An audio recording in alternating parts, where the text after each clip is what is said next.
Welcome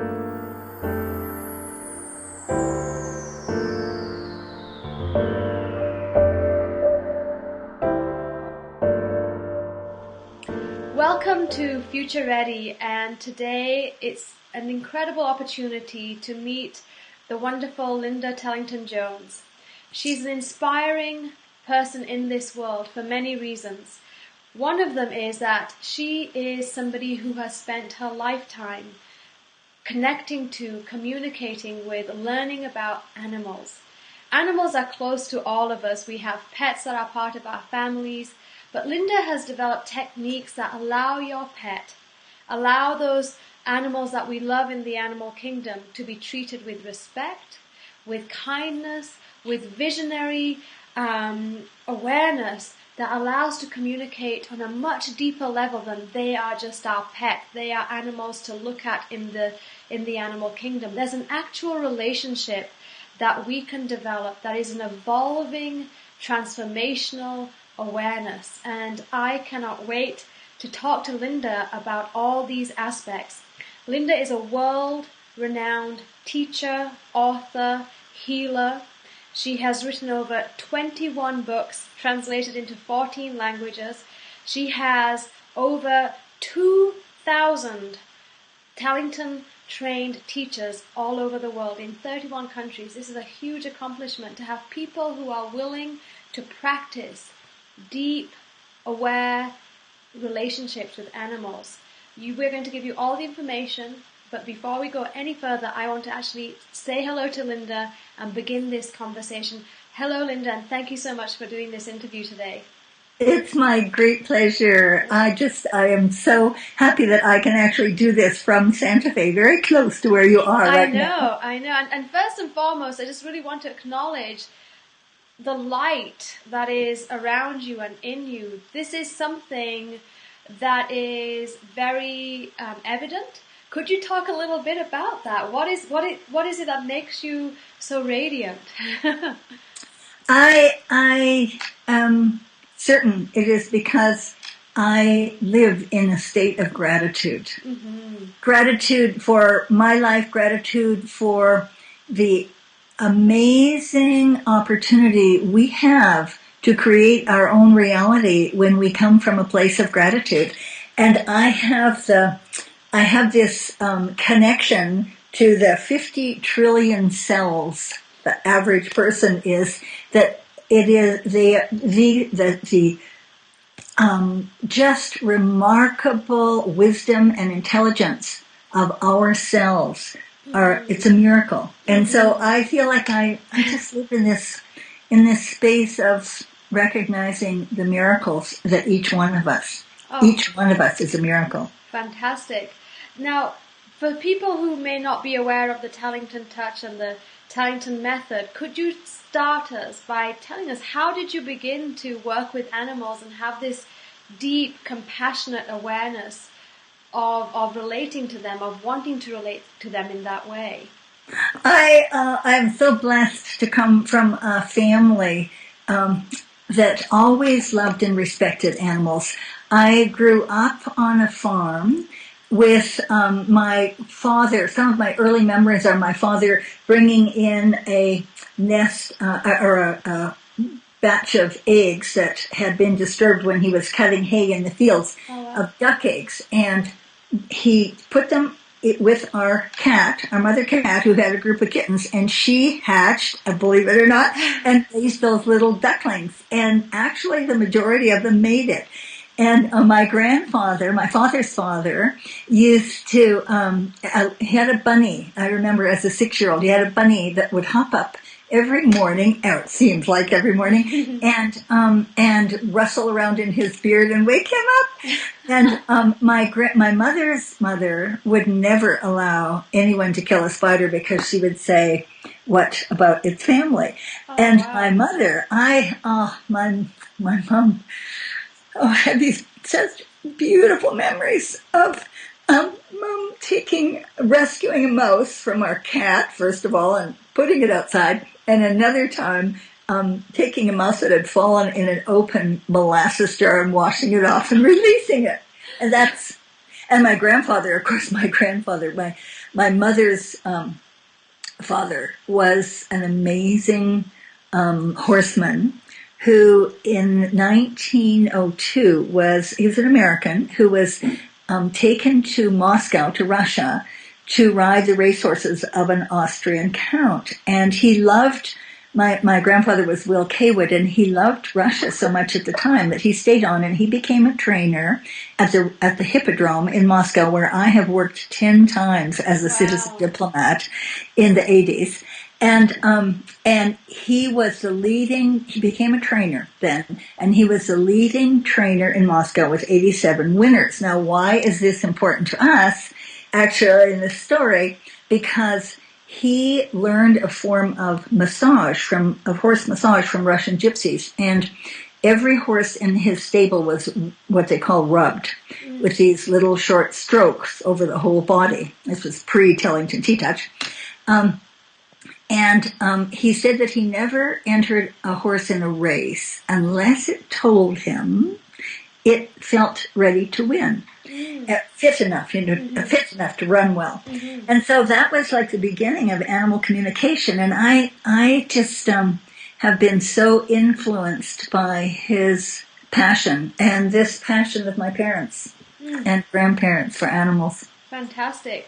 And as you were saying, the lineage, it was almost like it was laid out for you, the path, all this kind of ancestral information, and you have fine-tuned it and created a system. Could you talk a little bit about how you actually figured out what the system was going to be, the Tellington Touch? Well, I will. And the thing I want to say is that it's not just me and my family. All of my 5 siblings have this really incredible connection to animals. Also, of course, with my parents. Yeah. And you'll get quite a kick out of this coming from Galisteo and Chris's lineage. And that is that my mother, it was the one who actually got me started in paying attention to UFOs. Isn't that interesting? And my parents used to go to Sedona and, watch for the UFOs and call them in. And that's a kind of amazing parents. So very, very open, very cosmically inclined, already listening and being aware of other realities. And yes, and living the golden rule. Yes. That's how I saw my parents. That's how I experienced them. Yeah. So how I got where I am today with Tellington T-Touch, first of all, in 1960, my grandfather came to me as an adult. My first husband and I had a thoroughbred farm in Hemet, California, with 90 brood mares and thoroughbred mares and 30 Arabians. Wow. And he brought this form of Russian gypsy massage that he shared with us. And my first husband, Wentworth Tellington, was really an amazing genius. And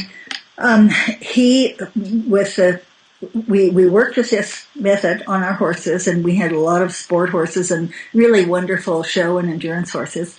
And we found that when we used this form of massage on our horses, it helped them recover much faster after hard work. Mm-hmm. So we did this for 15 years. We actually wrote a book in 1965, which was called Physical Therapy and Massage for the Athletic Horse. Right.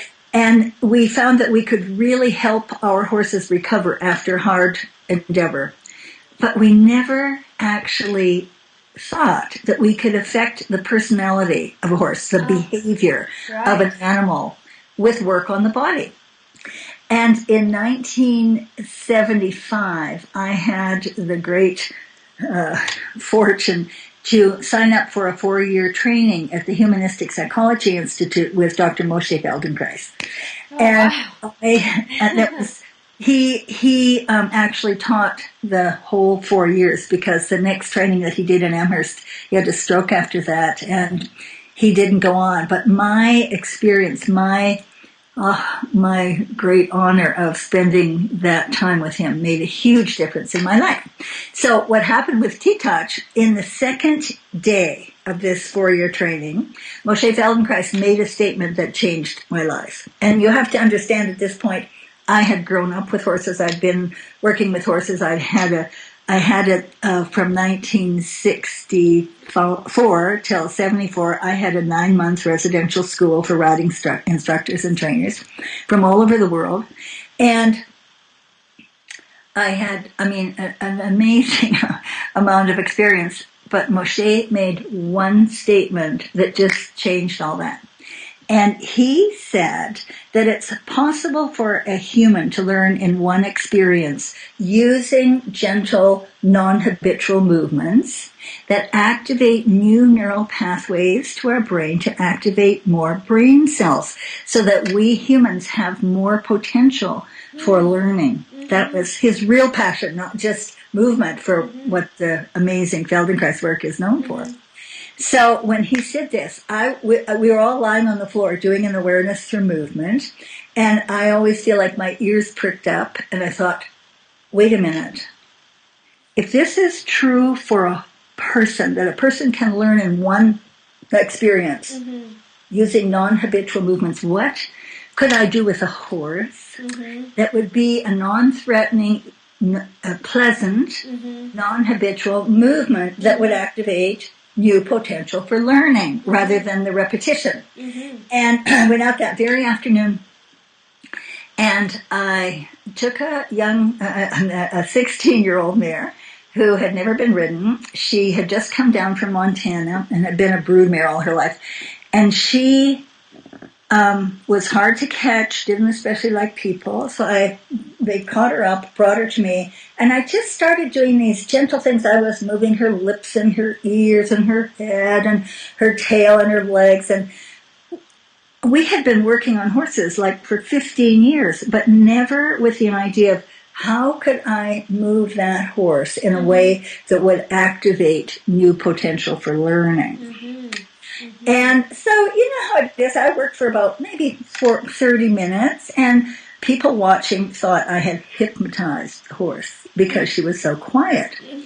And I didn't think much. I went home that night, and the next morning the owner called me and he said, you know, I don't know what happened with my horse, but I turned her back out after he left, and for the first time she came to the gate instead of me having to chase her when I was taking her in to feed her. So instead of diving for the food in the corner of the stall, she just stood there as though to say, like, do something more to me. Yeah. And that was this aha lights went on. So we worked, for 8 years, I developed what was called Tellington equine awareness movements. Right. And had very successful, my first book about this. It was really wonderful. We just were able to work with horses after all these years in ways that the horse enjoyed it as much as we did. What did you feel? What happened for the horse in the movement? What do you think when you say potential for learning? Does the horse feel safe because you're doing the touch? Is it because what's happening in that interaction between the touch and the horse and what is the learning? Is it you learning? Is the horse learning something? Are we touching a deeper awareness in the horse? What happens there? Well, this was actually before Tellington T-Touch. Right. What I was just doing these movements, and the horse felt safe, and the horse felt also very honored. But I have to say, I've honored the spirit and the soul of horses as long as I can remember. Right. But the fact that we were moving the horse from the ground in a way that they could actually participate rather than just being ridden from the saddle. Right. And I developed these different ways of moving them so that a light went on in there. I mean, actually, later, I'll tell you, we did studies at the Boulder Institute of Biofeedback, actually measuring the brain waves of horses, going through some of these exercises in what we call, one of them is called a labyrinth, where you make these turns. And we found, actually, that horses with these movements have an activation of beta brain waves that we humans use for logical thinking. And it was only when they took these few steps being led around the corner that you would have this. So it was very, very exciting time of new learning. I was 35 when I started that training, and in 1975, and it was just like really incredible for me. And actually, one of the things I have to throw in here that I often forget when I tell this story is the fact that with Wentworth Tellington, we have had a research farm doing clinical studies with horses from 1960 until he and I split in 72. And we were always looking for ways of being with horses with respect and with a form of honoring the body, mind, and spirit of horses and their people, of course, which is what, I am as in love with our human race as I am with the horses. Right. So to go onward, so I did this with the Feldenkrais work. I did this until 1983, and then I had an epiphany. I was working on a very difficult thoroughbred mare at the Delaware Equine Veterinary Center, where I was giving a weekend workshop. And one of the veterinarians had a mare that they could not figure out what the problem was. And for those horse people listening to this, it's just not possible to imagine in those days the very best veterinarians. And that was Dr. Danny Marks, who was a veterinarian for the American Olympic team, was in that clinic in the Delaware Equine Veterinary Center, and Dr. Matthew McKay Smith. Just these are top horsemen.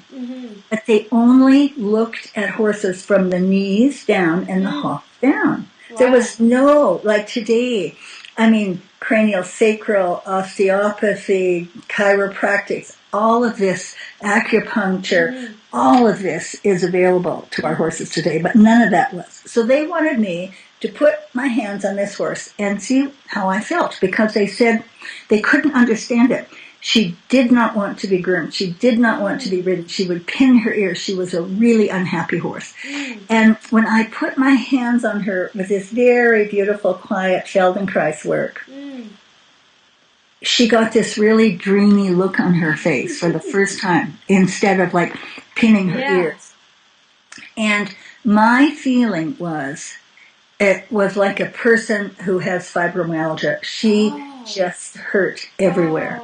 Wow. And when I put my hands on her in this very quiet way, she was just like standing there, taking this all in. Now her owner was standing there, and she said, "Linda, what are you doing to my horse? Are you using energy, or what is your secret?" Yeah. And I said intuitively, "Don't worry what I'm doing. Go up and just put your hands on the shoulder and move the skin in a circle." And when I said that, I thought, oh, yay, okay, what does that mean? Because that wasn't any part of what I was doing at that point. But I totally trust my intuition. That's a whole other story. Right. And so I didn't tell her. I had no idea why I said that. And she went up and put her hand on the shoulder and just moved the skin very softly in a circle. And the mare got as quiet for her as she was for me. And I thought in that moment, wow, because it takes years to learn this wonderful Feldenkrais work. Right. But anybody can move the skin in a circle. Yay! So what is happening when we do? Because I've practiced that. I learned that at a meeting that we had. So what is that movement that you do? And I've used it for 20 years, just from one meeting that you taught as a student. What is actually happening? Why does it work? Well, I have to tell you how I got it, and perhaps that will give you a sense of it. And of course, well, I'll tell you sort of the story. Yeah. So how I came to first of all, the recognition of the remarkable wisdom and intelligence of ourselves was from reading a book that was required reading in our Feldenkrais training. Right. So in 1976, I was reading this beautiful book called Man on His Nature by Sir Charles Sherrington. And Sir Charles Sherrington was a Nobel laureate.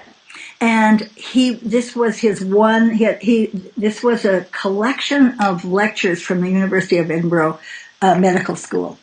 And on page 117, I had this aha experience, because he wrote about if he was injured, the amazing intelligence of the cells to be able to heal that wound. Mm-hmm. And I was like, I felt like I had just been, given this, I don't know, amazing information. And what he said is that every cell in the body knows its function within the body. And when I read that, I remember I was sitting in Morvenpick restaurant in Stuttgart, Germany, reading on a rainy February day. And I remember looking at my fingers and just thinking, okay, cells, when I am working on a person or an animal and I'm not sure how this amazing Feldenkrais works, because we'd seen Moshe do miracles, but we didn't yet know how to do it. All I have to do is say, cells, just give this body the amazing memory of its potential for perfect function. And this was before the circles.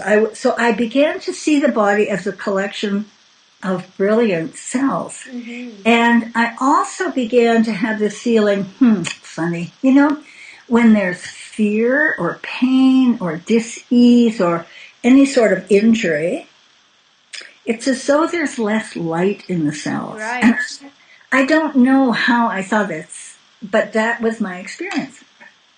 And so I just began to see the body as this amazing collection of cells, and how when I looked at the body with this wonder, with this recognition of our divine intelligence at the cellular level, magic started to happen. And it was getting the circles in 1983. Then that was how many years later, from 76 when I got the cells to 83, when I got the circles. What happened then, I began to just share it with people in my horse clinics. So I remember one person, a massage therapist who had a horse and came to one of my seminars. And she had a ganglia on the bottom of her foot, and she couldn't work because it was so painful. So she asked me about it, and I said, well, I know it won't hurt, so just try doing these little 1 1/4 circles. You have to actually move the skin. You can't, it doesn't work if you go make circles over the skin, as you remember, right? You catch the skin. Catch the skin, yeah. And so I could only say then, the intent of the cells is to activate the cell function. Yeah. So anyway, I said, it can't hurt you. And she went home and she called me about a week later and she said, I just started doing these little circles and the ganglia disappeared and I'm back at work. Wow. And then, somebody had a backache and they went home after watching me work on the horse and they worked on their husband, and she called me. And so, I mean, fantastic. Fantastic. Have you used it yourself? Yes. I've ever since then, I've always used it. I mean, I didn't have a deep training like you do with your teachers or anything. Just the initial, just the circle. We worked on some dogs when we came to your center, and I've used it on myself if I have a tummy ache or if I've got a cut or something. I use it on my son. If he has a tummy ache, I've taught it to him just to do that movement. And it's fantastic because it really releases whatever's holding or the lack of light. And I've also noticed that if he has a deep tummy ache, that if I just press down a little bit and I can feel with my fingers where that ache is and I move the energy there, that touch can be very, very deep, even though you're not doing anything hard. You're not pressing down, but my touch is listening for that depth, and then I do that circular motion. And I've actually felt the release in my body when it's moved. Isn't that beautiful? And so for years, I could only say the intent of Tellington T-Touch is to actually release the fear or pain. Right. And simply support the function of the cells. Right. Well, I had the good fortune in 2006 to spend 2 hours with Dr. Fritz Albert Popp at his institute in Neuss, Germany. And Dr. Pop has been written about a great deal. Have you read The Intention Experiment by Lynn McTaggart? Well, it's a book I recommend to every thinking person because she writes about our new understanding of quantum physics and the body. And Dr. Pop is mentioned, and his work is mentioned many times in that book. And so I went to visit him, and so I just did on his shoulder 3 of these circles with a very light contact. And he said, "Oh, you're activating the communication between the cells." And finally, yes. I had it, because I had been for my 28th birthday, I bought a astrological reading, ordered one from the first computer-generated astrology reading, is what they claimed on this. And in it said that in my lifetime, I would develop a form of communication that would spread around the world. Wow. And in order to do so, I would have to learn to trust my intuition. And so all these years, as I did work with Dr. Russell Tark from Stanford Research and did a lot of other studies, but I never until that moment in 2006 got that, we're just activating the communication between the cells. We're actually supporting it. We're just reminding the body of its potential for perfect function. And I want to bring in here, because of my passion for cells, of course, I became really interested in the work of Bruce Lipton. Right. Do you know the biology of belief? Yes. And his book, Spontaneous Evolution, talks about the fact that right here in our own miracle bodies, we have a role model for how we humans can live on the planet in a place of harmony. Right. It's such an important book, I feel, for giving us that sense of knowing for the future. Right. So talk a little bit about that potential in the cells and your excitement and inspiration that the cells are activating in you. What do you feel is the future of the cells? What is our future communication with the cells? Just as you were communicating through the touch with the horses, what can we communicate through our consciousness to the cells? Well, I am just a passionate supporter of the Heart Math Institute. Oh. Do you know their work? No, I don't. Well, everybody should look this up, because they have wonderful webinars on seminars online with visionaries from all over the world. It's HEARTMATH, like math. Okay, I'm going to look it up. This is a wonderful organization in California who for 22 years have been studying heart coherence. And in order to be healthy, in order to have this wonderful future that I believe we have in the now, because it's really not about the future, we have to remember it's our now. They have done this research that shows that when we are actually in coherence, that is the ideal state for the immune system. And so getting back to this business, to the concept of the cells, what we found is that when Heart Math Institute did studies that showed when we have a negative attitude toward ourselves, our bodies actually are depressed. The cell function is reduced.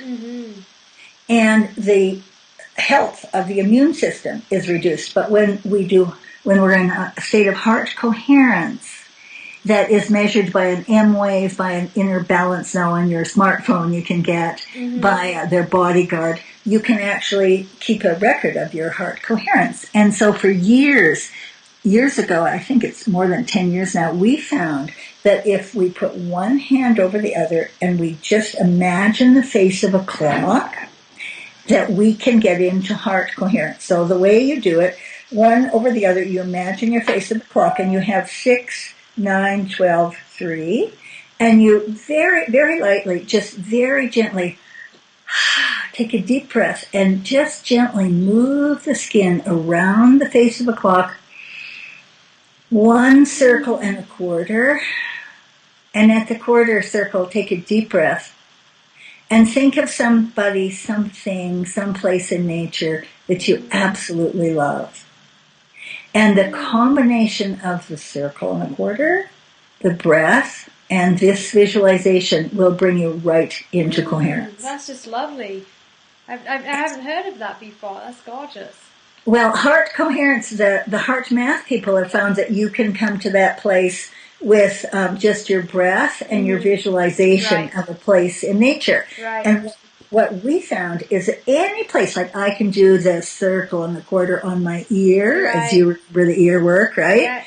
And around my mouth to reduce fear. Oh, yeah, Because that affects the limbic system. Ah. If you've ever looked at, just Google after this, Google the homunculus, this image of our human body and what the most sensory connections, and it's around the mouth and chin and the hands. Yeah. So, and the mouth, it has a direct connection to the limbic system. Wow. So we are in a place of fear or distress. Oh, I love it. Just do this. And you can teach it to the tiniest child or, it's just... I love it. Already feels so different just doing that. Isn't that lovely? Yeah.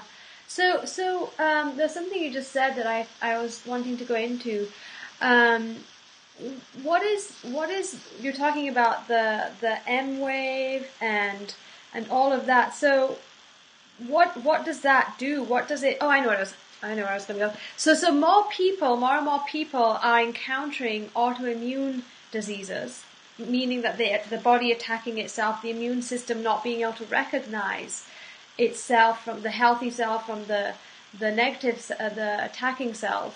Could you talk a little bit about that? I mean, can doing stuff like this help people, and also the rise in mental disorders?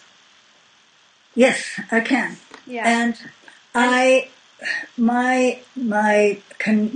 experience with this is that we are bombarded by this fear. Yeah. If you read newspapers, if you listen to the news, which I just do not do anymore, because it's a constant bombardment of fear, of putting us in the control of the reptilian part of our brain that is fight, flight. Right. And when we are in this state, our bodies are really attacked. Our cells are not supported. And every time, thanks to the research that's done on the mind,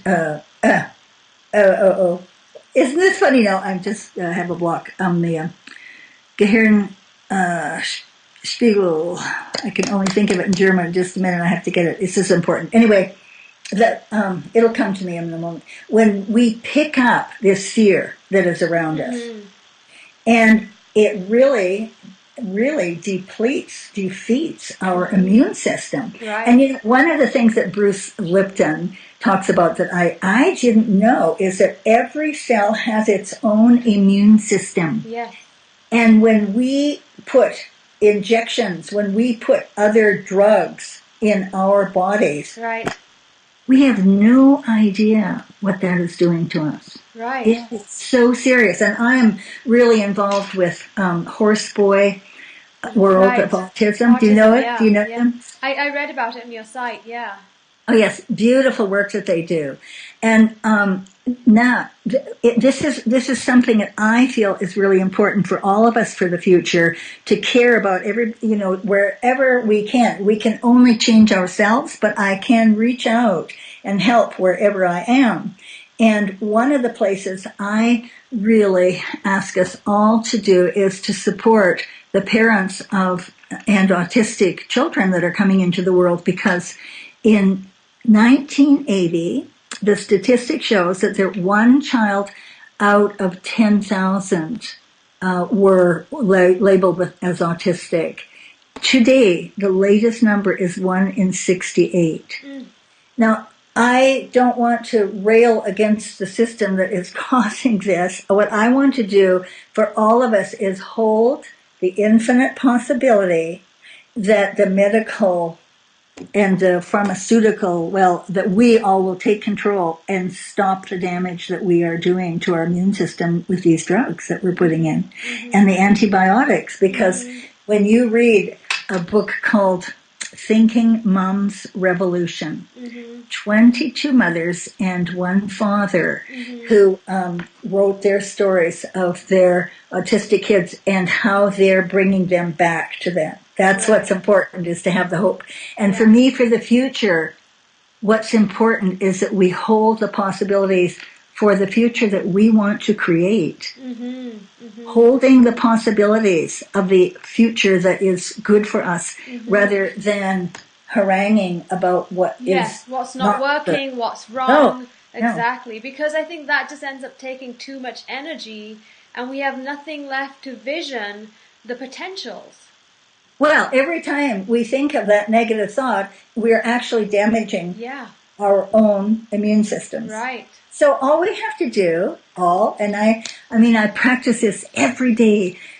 It's a practice, as the Dalai Lama says, to come from a place of happiness. And for me, one of those ways is learning to cooperate rather than compete. Right.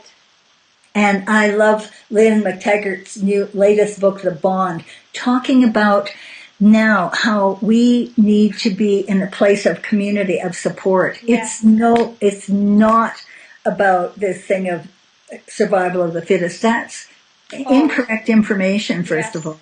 Yes. And I just love all these wonderful visionaries who are showing us how through energy medicine, through vibration, through frequency, we can help our own immune systems, our own bodies. Well, I think that's very much part of the future. What we're talking about is future now is that we have the possibility, because of the access through the internet, to so much information that is really confirming and life affirming, which says you are powerful, you can heal your body.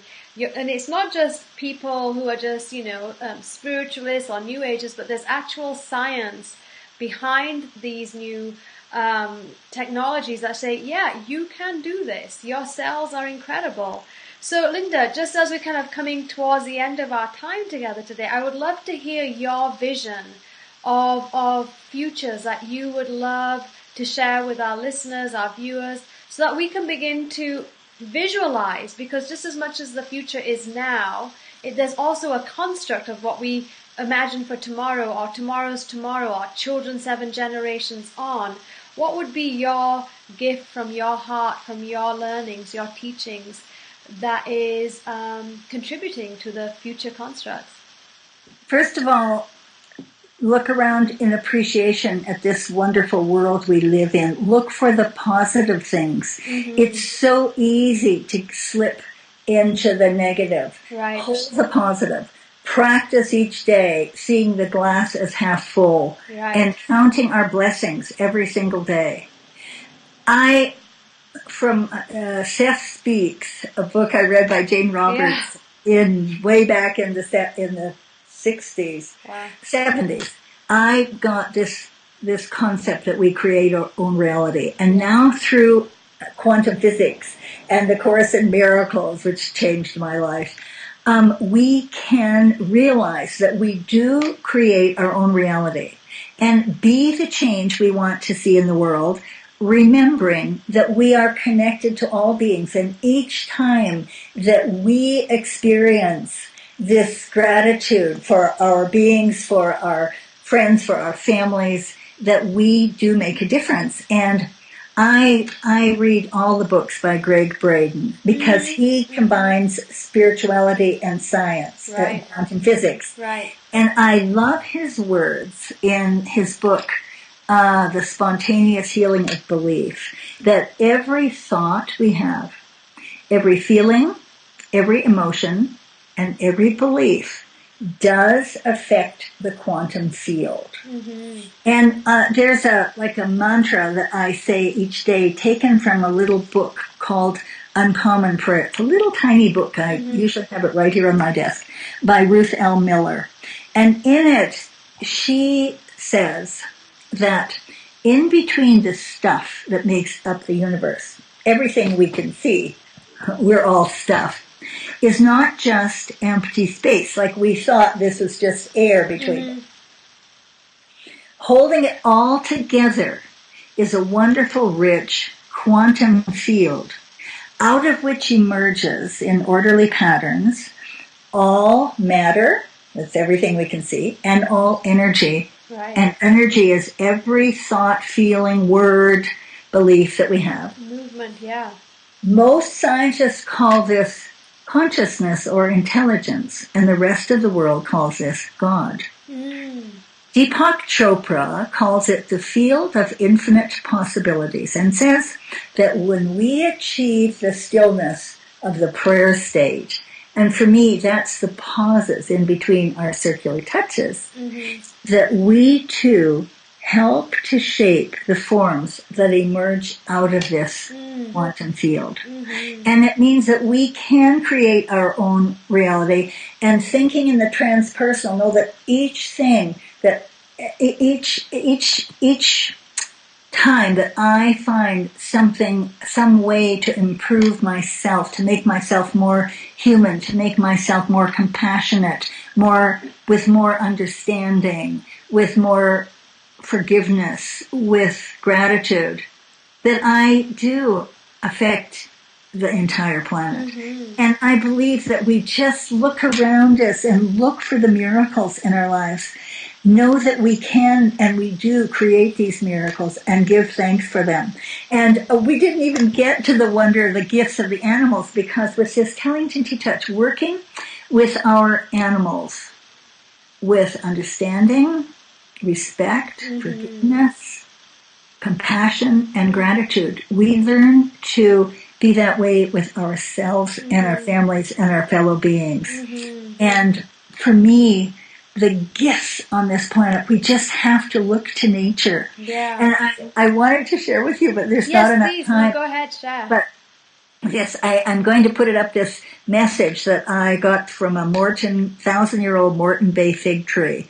It's actually the fig tree that Michael Rhodes interviewed or got the wisdom from for his first amazing book called Talking with Nature. And what the tree said to me is that it's not enough to recognize only the God within, that we must recognize the kingdoms of the plants, the animals, the minerals, and the nature spirits as one with us. And this is a key to survival on this planet. So I just look around me each day and I give thanks for the beauty around me. And I really work to have, I wanted to show you this because, can you see these? Oh, they're so lovely. Beautiful face. It's just so lovely. Yeah. And having flowers around us and doing things that bring just simple beauty and color into our lives. The books we read, the thoughts we have, the discussions we have, and the gratitude. All of this changes actually and affects our DNA. Fantastic.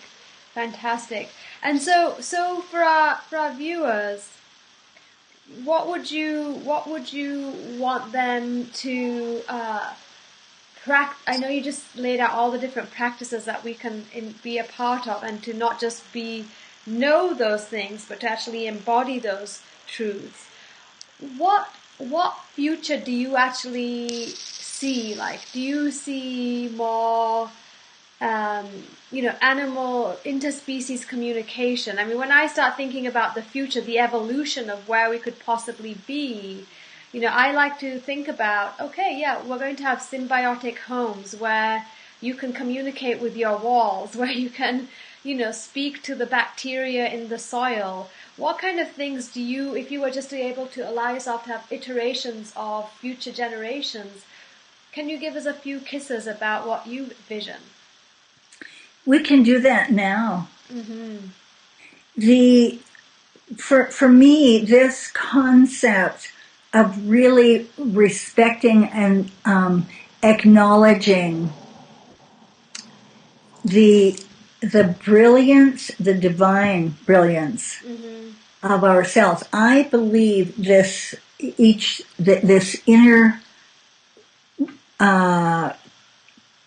brilliance that make up 50 trillion cells in each one of us holds a key. And this is I love this. It's my feeling for years, and and this is what Bruce Lipton talks about all the time.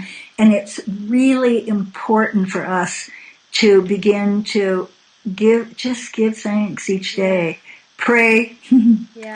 Hold the vision of a future you would like to have. Yes. And any other thoughts, I stopped listening to that because I know that it does not make a difference for the future. Know that each one of us can make a difference. Yes, absolutely. Particularly when we recognize that we are a reflection of the whole, yes, and a reflection of divine spirit. Like, we're reps for the divine spirit. Yeah. And when I come from that place, just be in the simple place of gratitude. Yeah. There's so much beauty. There's so much beauty. And we talked about before this business of about the animals. You see, throughout history, animals have been necessary for our survival of many people. I believe today they are necessary for our spiritual revival. Yes. We've never really thought of animals other than as just creatures out there, but never really as teachers, as healers, as fellow companions, more than even companions.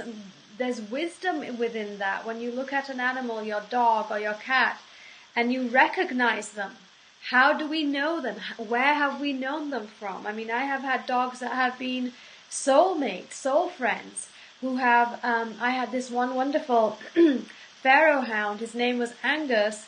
If I had a bad dream, he would wake me up in the dream, or he would jump. I had this one, when I was having this one bad dream, he jumped into the dream. I experienced him jumping into the dream and taking me out of it.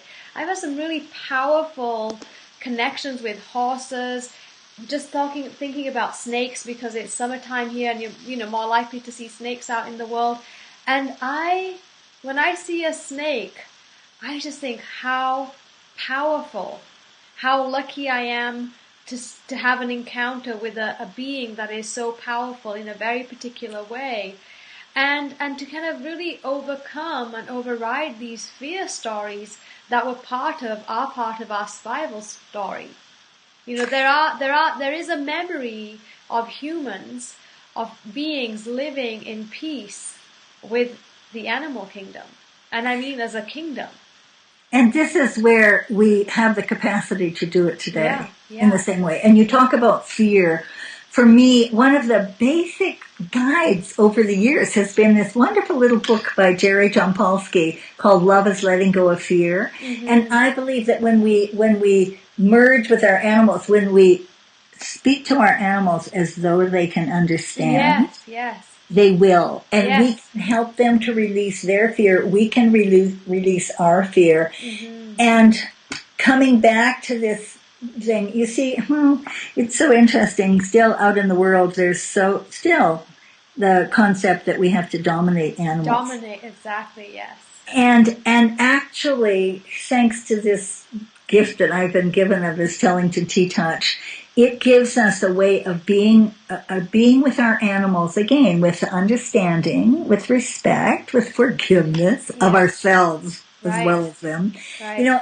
This compassion and this gratitude. And when I look at anytime I have the privilege of putting my hands on a dog or cat or bunny or snake or elephant or horse, it doesn't matter what it is. For me, I come from a place of honor. Honor of connecting with them at the soul level. Mm-hmm. And we need to put that out there, because many people feel this and they need that validation that it is indeed so. Mm-hmm.